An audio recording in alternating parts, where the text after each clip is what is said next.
Hi, I'm Camilla, 30 years old, and I've been married to Patrick for 3 years. We don't have children yet.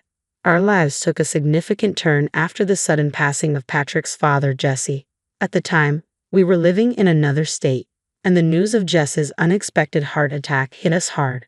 During the funeral, Patrick's uncle subtly suggested that as the youngest and only son, Patrick should return home to be closer to family and support his mother. A few months later, Patrick told me that he had arranged a job transfer to be closer to his family home. He made the decision on his own and only informed me afterward, which really upset me. A decision that should have involved both of us. When I confronted him, Patrick apologized, explaining that he had expected me to resist the idea. He knew that I didn't get along well with his mother, Mary, a feeling that was mutual. When we lived farther away, our visits to his parents were mostly limited to extended holidays, partly due to our work schedules. Mary often complained about how infrequent our visits were, comparing us to Patrick's sisters Amanda and Diane, who lived nearby and visited frequently. Patrick always defended our situation, but the tension between Mary and me was never far from the surface.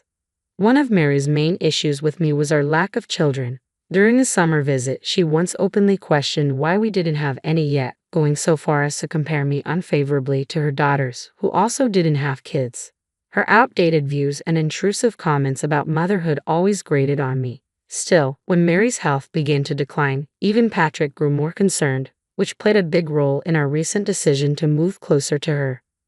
With Patrick now back home and me having quit my job, I dreaded the increased interaction with Mary. I even considered letting Patrick move back on his own, especially after hearing a friend's horror story about her husband's infidelity during a business trip. But after much thought, I decided to move with him. After all, we wouldn't be living with his mother full-time. Surprisingly, Mary seemed genuinely pleased with my decision. 3 weeks later, Mary invited me over for tea, something I had never accepted before. Reluctantly, I agreed. When I arrived at my in-laws' house, Mary and Amanda were both there to greet me.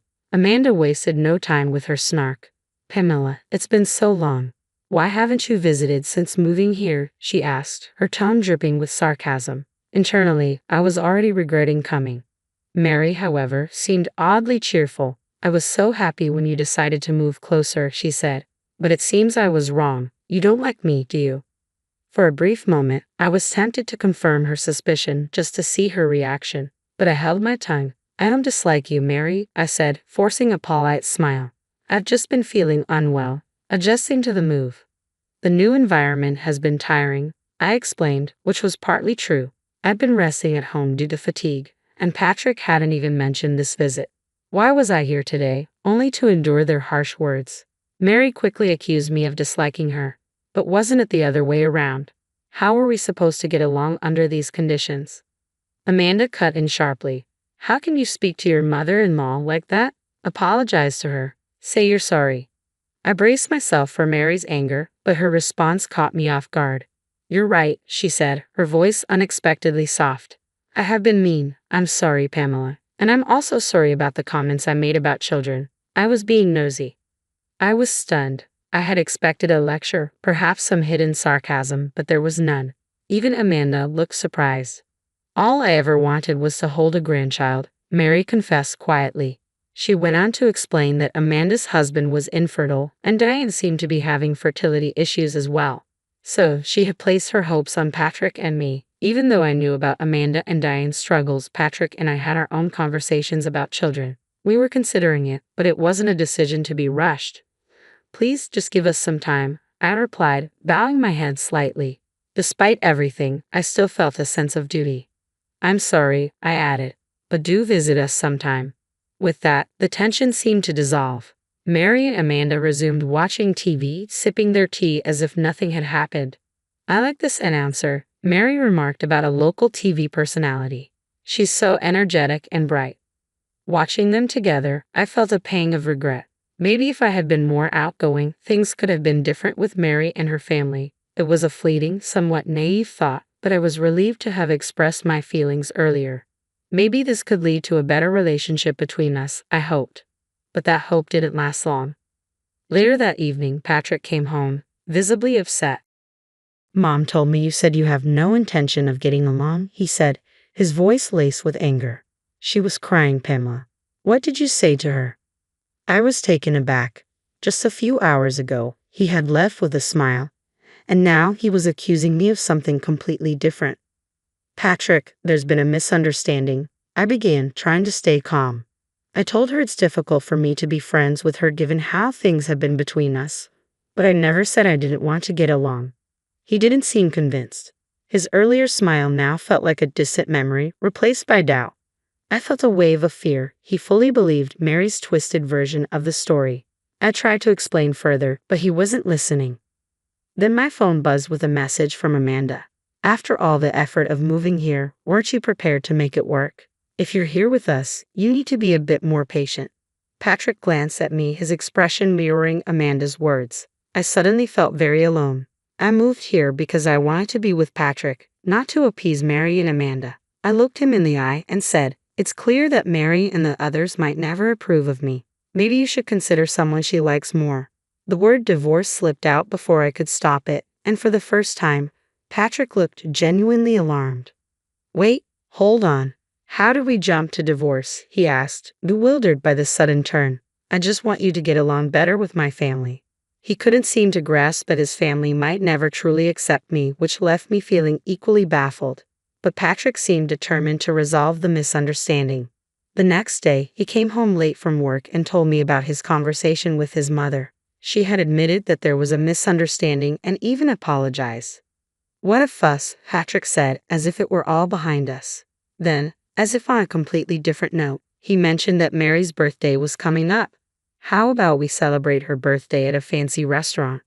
The sudden shift from turmoil to talks of a birthday celebration left me confused. But it was clear that Patrick was making an effort to mend things, even if the path forward seemed rocky.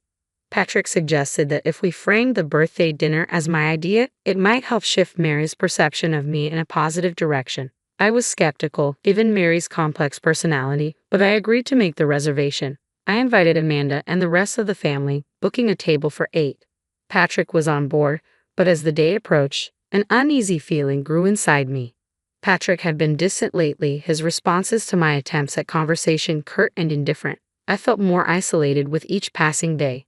The night of the dinner arrived, and we walked into the restaurant to find Mary, Amanda, and their spouses already seated. The host showed Patrick and me to our table, casting a curious glance in our direction, adding to my discomfort. "Happy birthday, Mary," I said, trying to keep my voice steady. I greeted Mary cheerfully, trying to bridge the gap.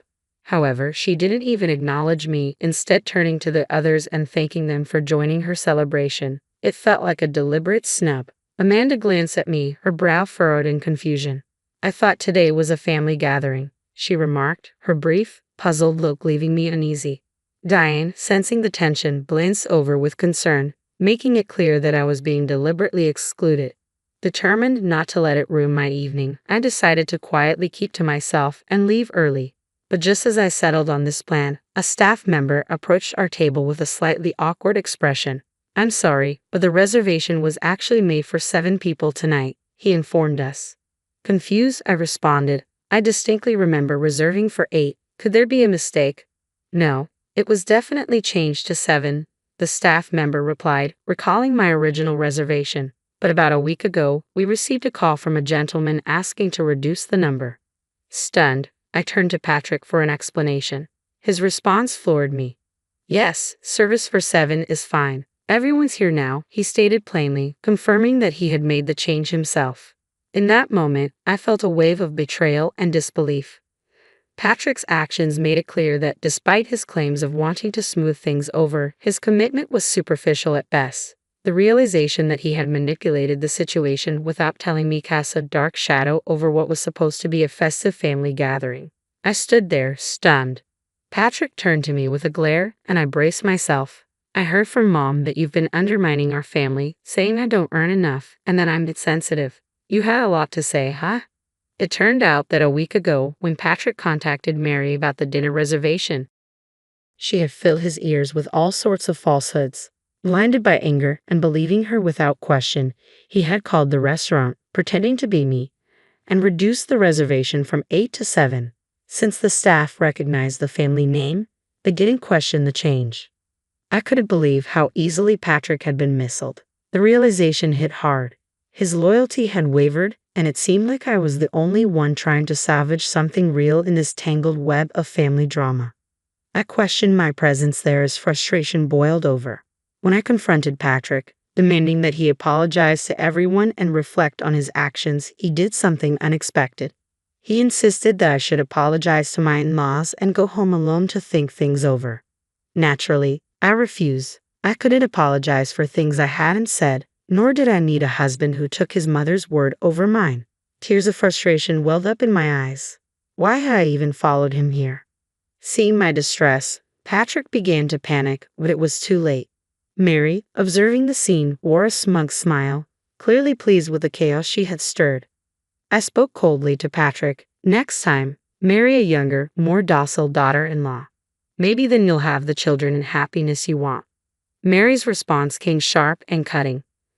Pamela, why don't you go back to your parents' house? A daughter-in-law is ultimately an outsider. I can't see you as part of this family. You're not charming at all, so please leave, quickly. Her words stung, but they also solidified my resolve. I didn't need to be told twice. I'm leaving, with or without your approval. Good luck finding someone who can actually get along with someone as twisted as you, I retorted, turning on my heel to walk out of the restaurant. Patrick stayed silent, his head buried in his hands. As I neared the exit, I heard someone calling my name. It was Diane and her husband. Pamela, wait, Diane called out, her voice strained with distress.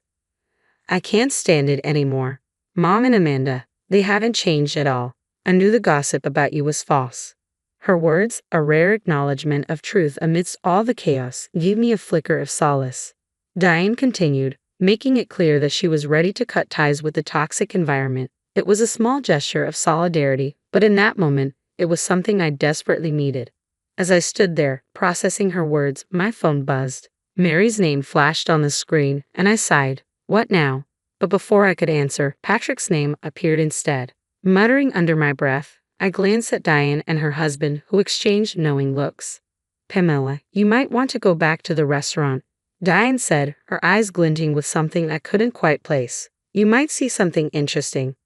They left, looking oddly pleased with themselves. I hesitated, but curiosity tugged at me, overpowering my desire to distance myself from the drama.